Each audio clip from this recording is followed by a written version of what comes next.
السلام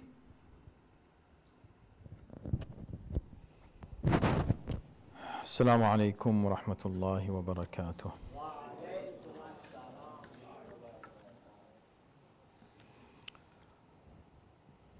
أعوذ بالله السميع العليم من الشيطان اللعين الرجيم. بسم الله الرحمن الرحيم.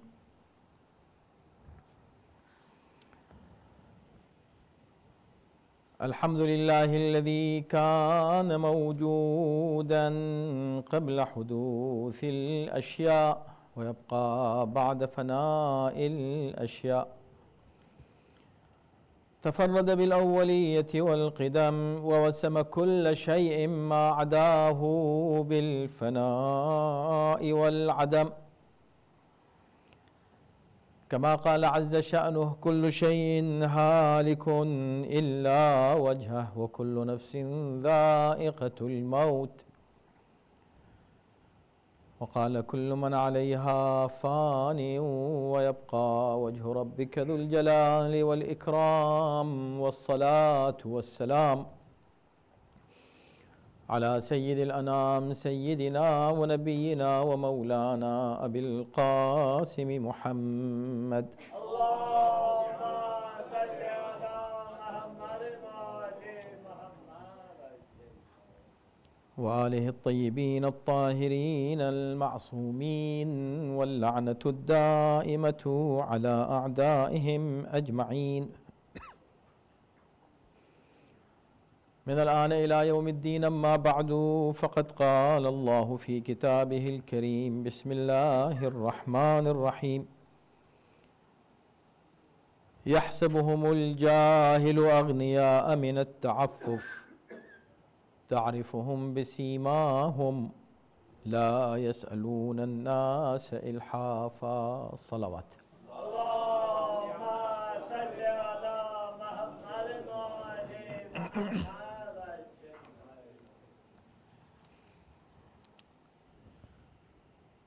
So as you know that we are talking on various topics that have been covered in Dua Makarim al-Akhlaq,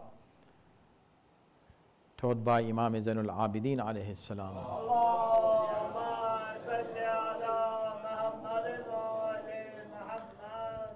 And we are discussing a passage in which Imam has described muttaqeen, who are the pious and muttaqi people, and he is describing the salihin, the righteous people, pious and righteous, who are they? And then he asks Allah few attributes and few qualities to grant him and to make it part of his nature. This is in form of dua and supplication. So he asks Allah subhanahu wa ta'ala to, of course he is teaching us that when we ask Allah, we should ask that, oh Allah, give us the ability to be able to spread goodness and spread the justice, and to control our anger and not to cause any conflict where we live, and be nice and be all those, until we reached last week and the week before on two sentences and two actually qualities. وَالسِّبْقِ إِلَى الْفَضِيلَةِ. Let me do as quick as possible to do the good that I can. Doing goodness, being nice, being generous. Then وَإِيثَارِ التَّفَضُّلِ. Not only, see the sequence, 3 sentences, if you reflect on them, it's so amazing. First he said, وَالسِّبْقِ إِلَى الْفَضِيلَةِ. Oh Allah, give me tawfiq to hasten to good, to do good.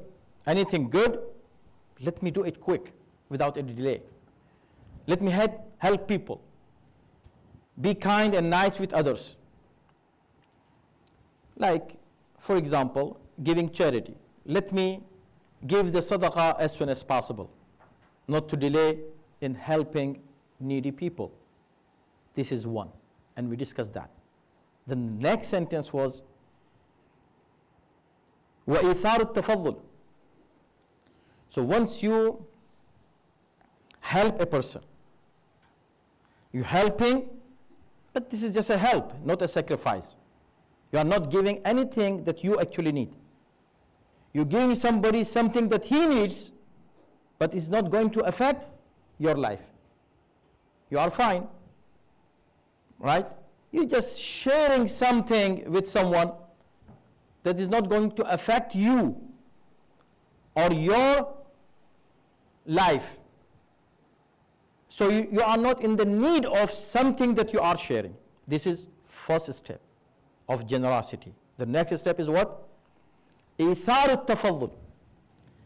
Let me be generous to the extent that I sacrifice my needs to fulfill the needs of other people. To prefer others' needs over my needs. This is hard, but this is what Imam is asking. So you see somebody needs something that you have it, but either you give him, because you also need the same thing, either you give him or you keep it. So what you will do? Give him. And you may remain deprived of that thing and your need is not fulfilled, but the other person's need is fulfilled because of your help. This is called sacrifice, because you're sacrificing your need over his need. This high level of generosity. And very few people really, you find them on this level of generosity. As I said, people give, yes, they do give, but they give the things that they don't need. And Quran says, لَن تَنَالُوا الْبِرَّ حَتَّى تُنْفِقُوا مِمَّا تُحِبُّونَ. You will never be able to achieve the birr, which is goodness, real, truly goodness and righteousness, unless you give out of what you love and you need.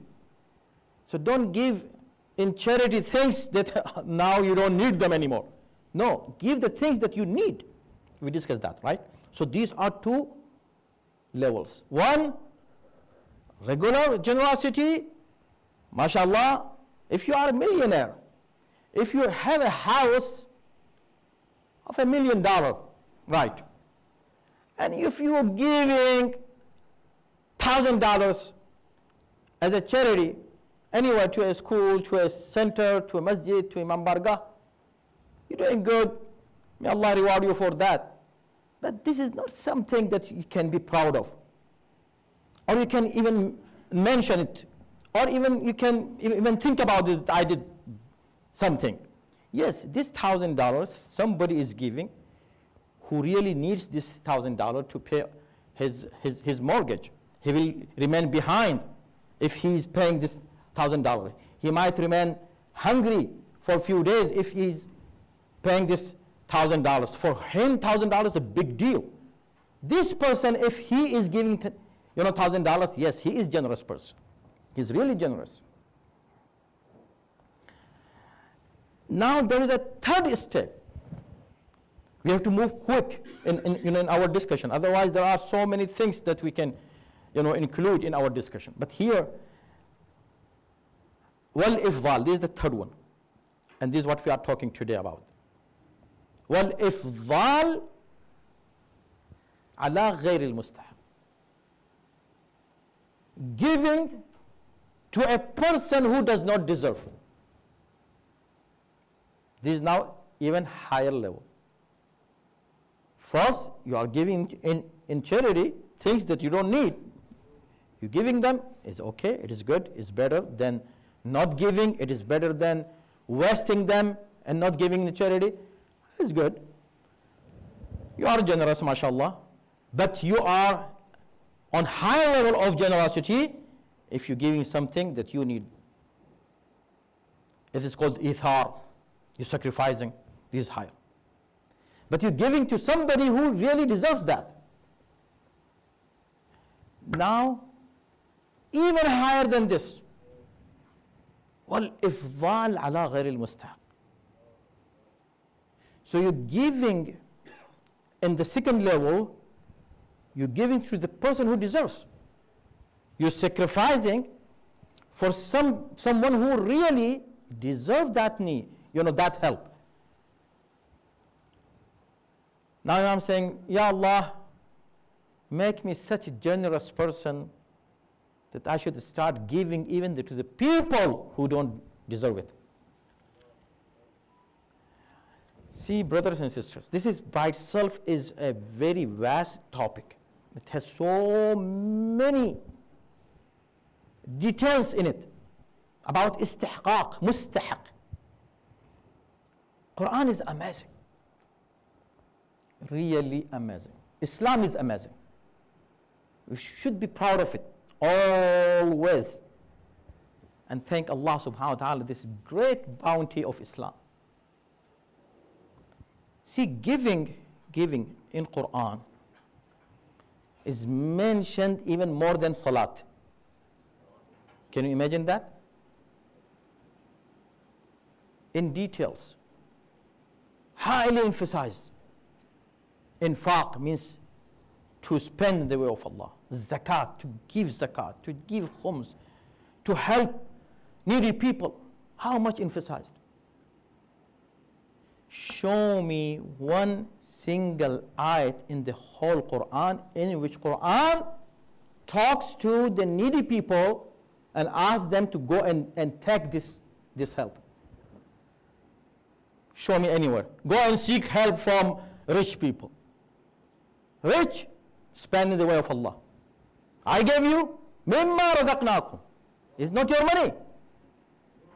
It's not your money. Don't show your favor. وَأَنْفِقُوا مِمَّا رَزَقْنَاكُمْ. Spend out of what we have given you. It is our money.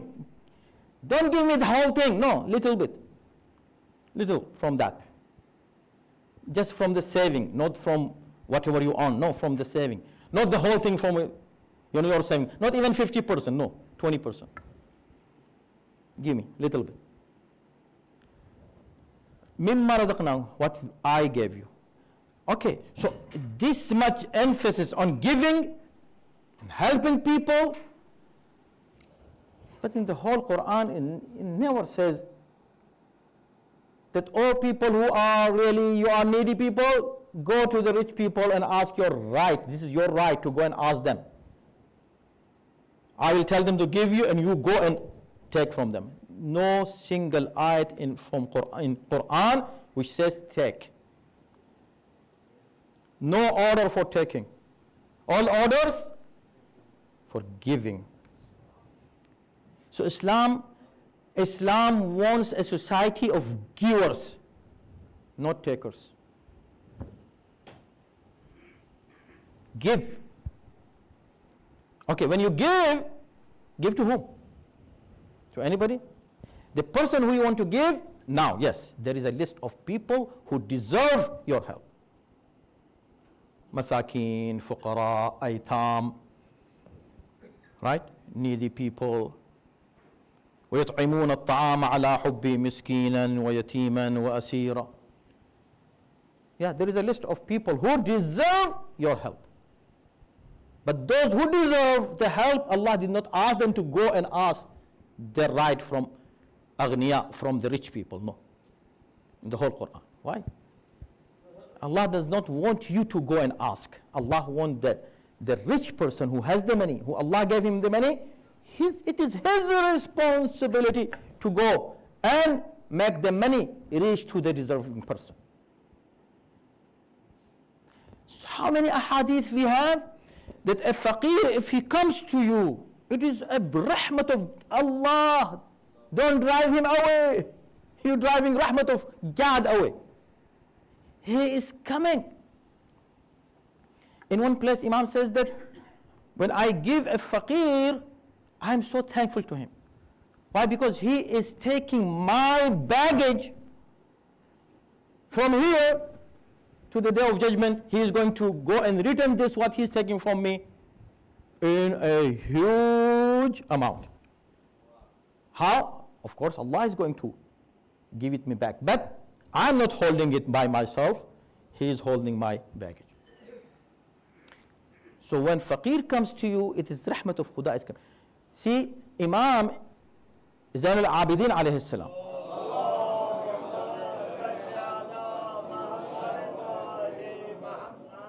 would kiss that money that he is giving to faqir before he placing in his hand.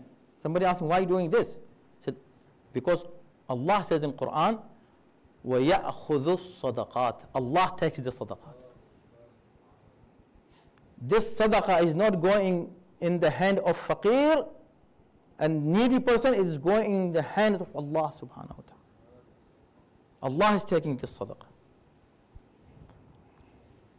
Okay?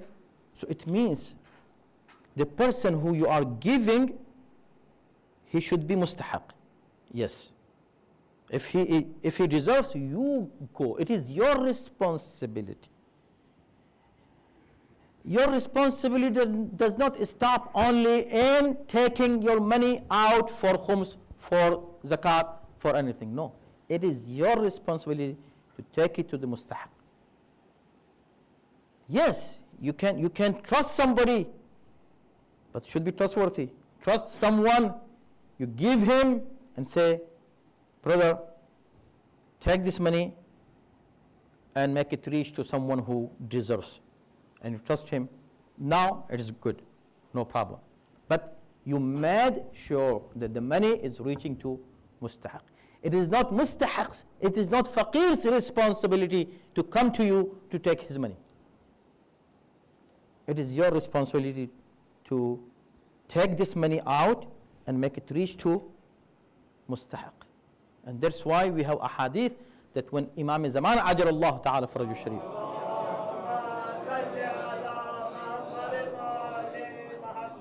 will come, insha'Allah, since there will be no illiteracy, there will be no poverty, and Imam will make everyone rich, Imam will make everyone knowledgeable.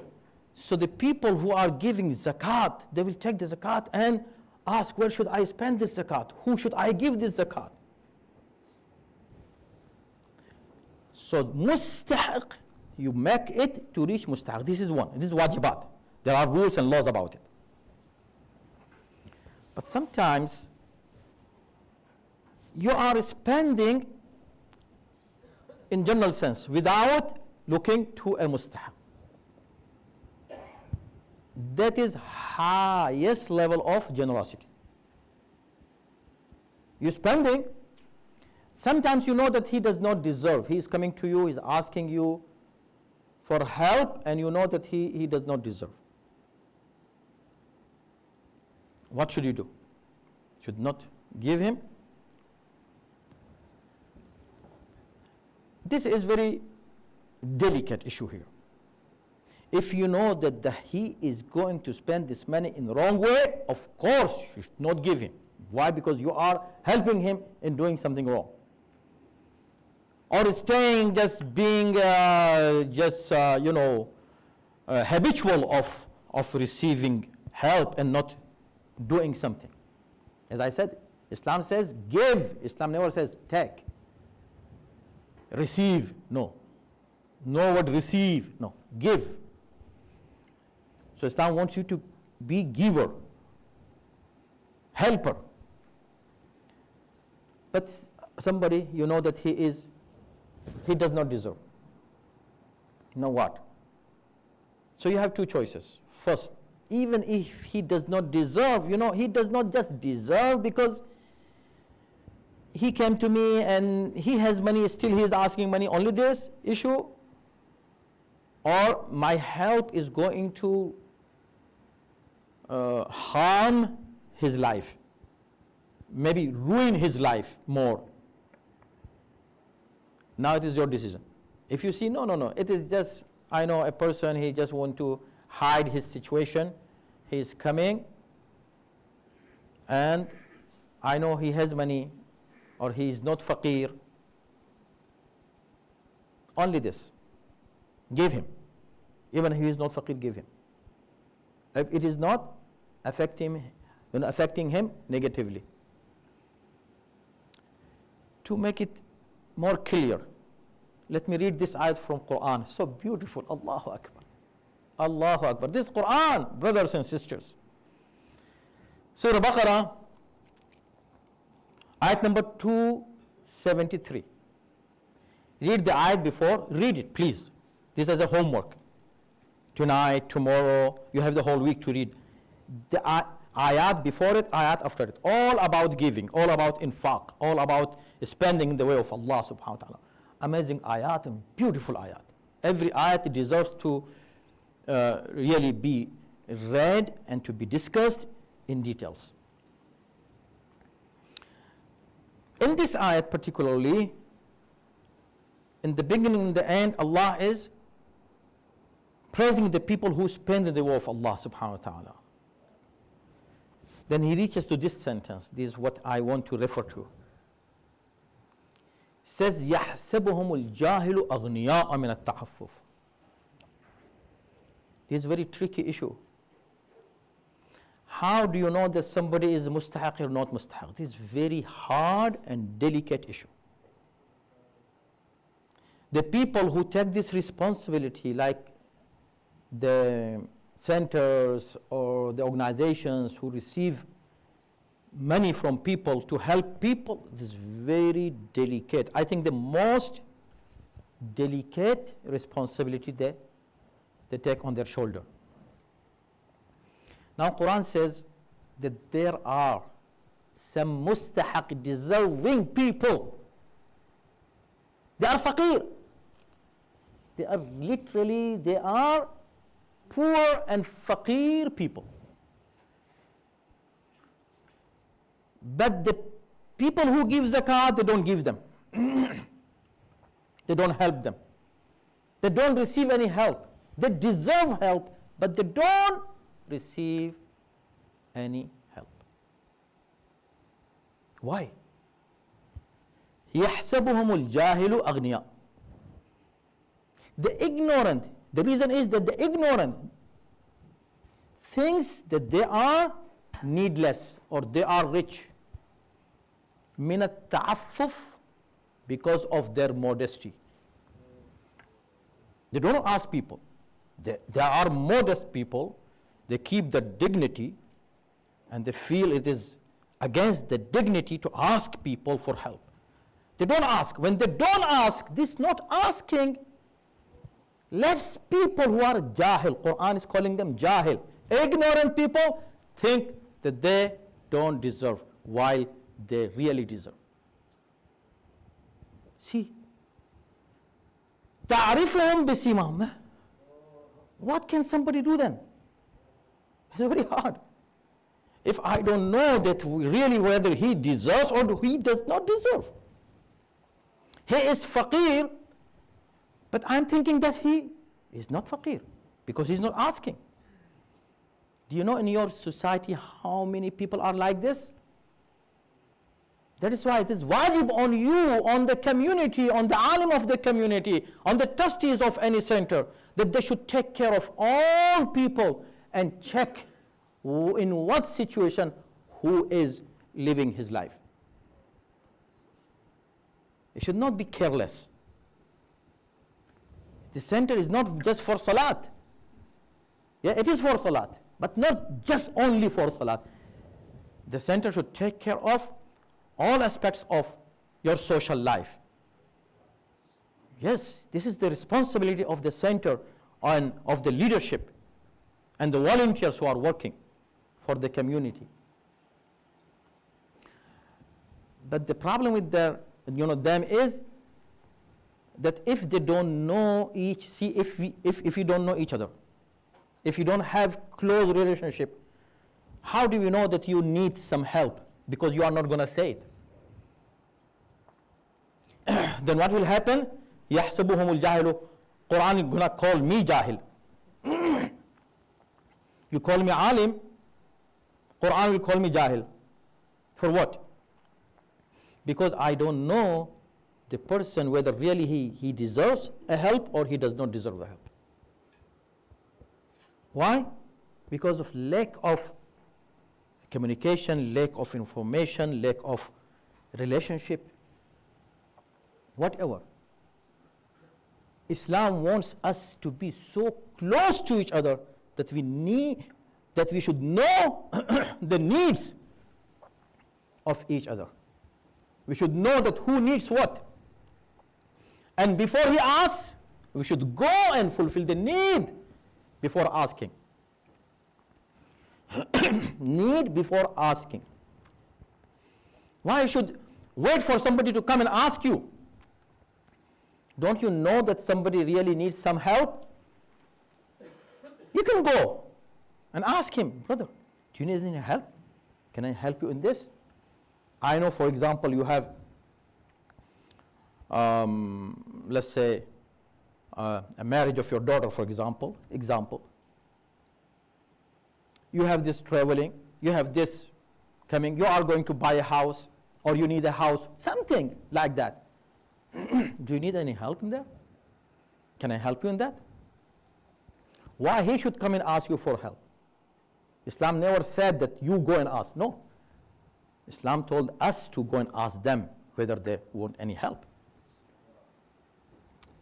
يَحْسَبُهُمُ الْجَاهِلُ أَغْنِيَاءَ مِنَ التَّعَفُّفِ. Now, see the balance of Quran. How beautiful is that? Now you say, Ya Allah, you created us jahil. What we can do? We don't have ilmul ghaib. When we don't know, how can we really help someone who deserves? Quran says, تَعْرِفُهُمْ بِسِيمَاهُمْ. Don't make excuses. This is excuse. You can tell from their appearance.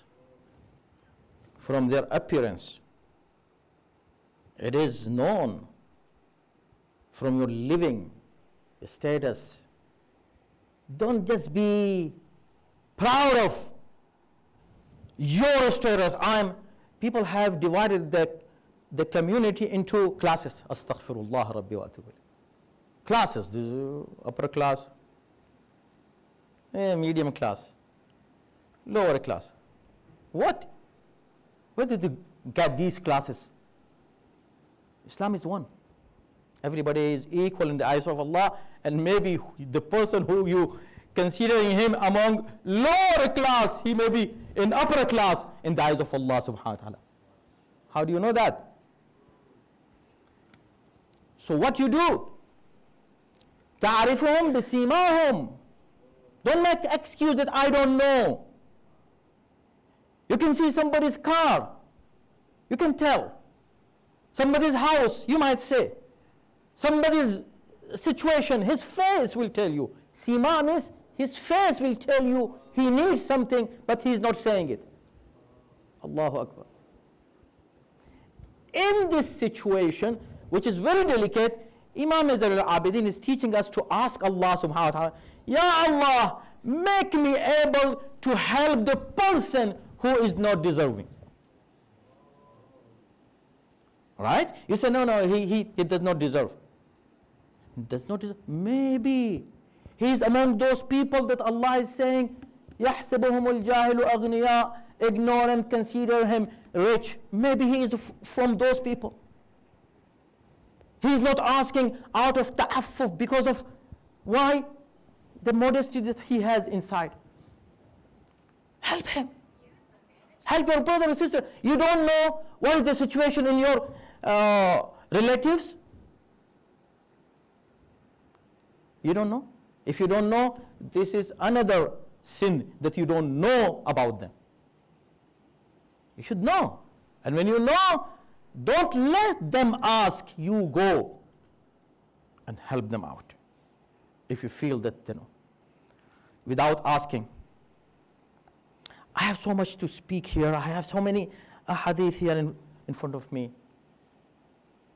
As I say always, every topic that Imam has covered in this Dua Makarimul Akhlaq is so amazing that we can keep talking and remaining within the topic for months.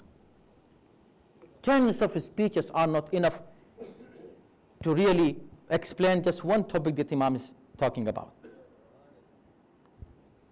وَالْإِفْضَالُ عَلَى غَيْرِ الْمُسْتَحَقِ. Make me so generous that I should be able to even start giving to the person that I think is not deserving.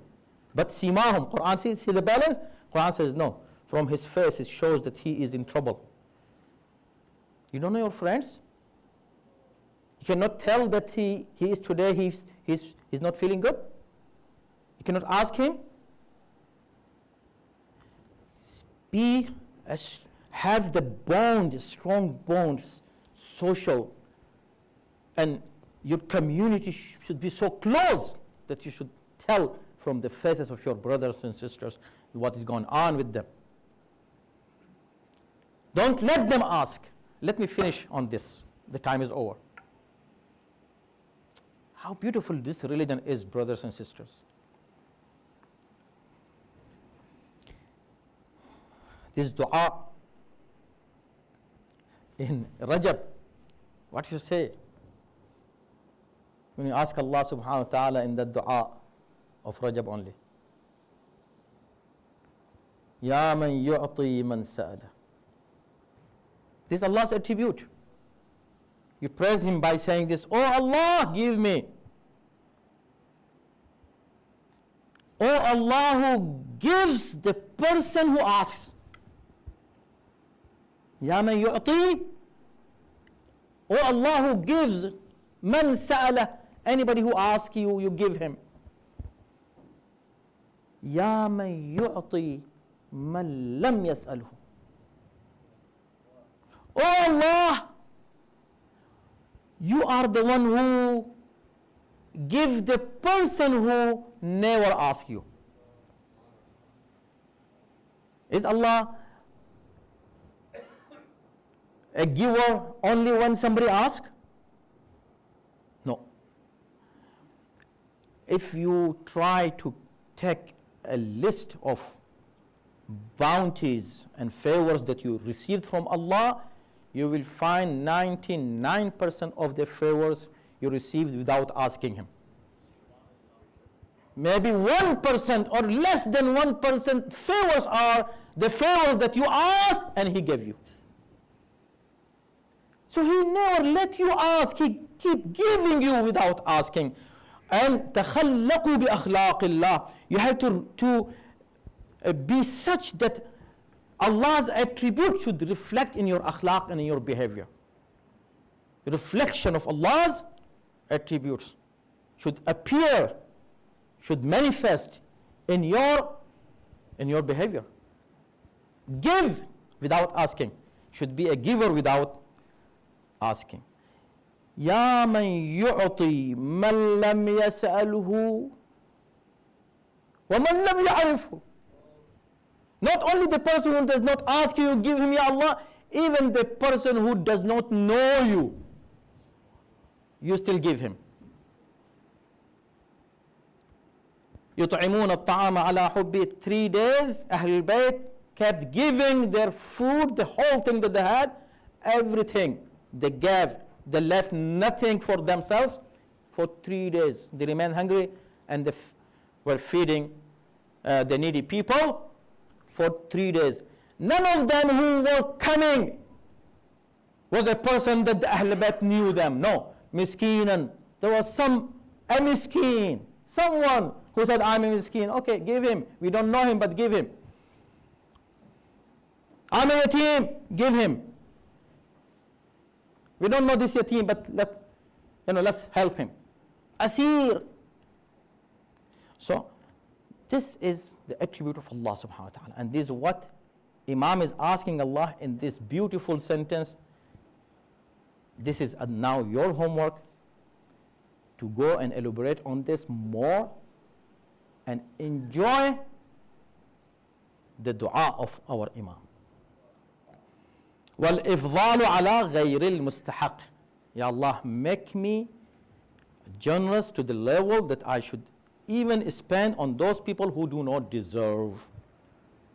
I think, let me end with this also. This is very important. People say, why you spend this much in tabarruk? These people don't deserve. They have a lot of food at home.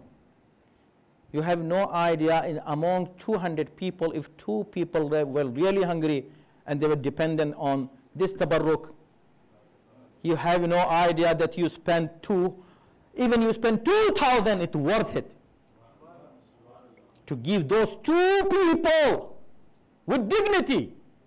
Sometimes you give them and they are embarrassed receiving your help. But now they are taking help because this rich person, the millionaire, is also taking the same thing that this poor person is taking. This is the barakah of Ahlul Bayt alayhimu salatu wassalam.